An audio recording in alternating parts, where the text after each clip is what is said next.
ठरलं तर मग या मालिकेच्या पुढील भागामध्ये आपण पाहणार आहोत सायली आणि अर्जुन हे हॉस्पिटलमधून येत असतात तेव्हा ते कुसुमला सांगतात, कुसुम ताई तू आता इथे थांब, मी तुझ्यासाठी डब्बा देखील घेऊन येते आणि काही गरज पडली तर मला फोन कर.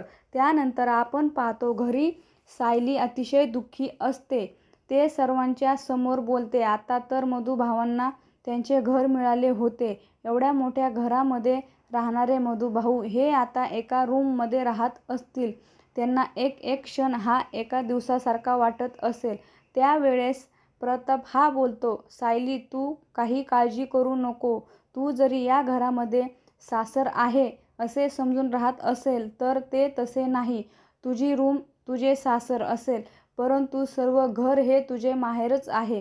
त्यानंतर आपण पाहतो अर्जुन हा अजूनकडे डब्बा घेऊन जातो आणि तो कुसुमला विचारतो, कुसुम ताई सायलीचा लहानपणीचा एखादा फोटो वगैरे आहे का तुमच्याकडे?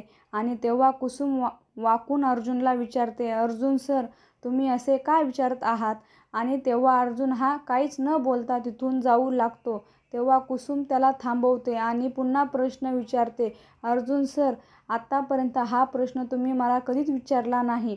माझ्या मनामध्ये धडकी भरू लागते.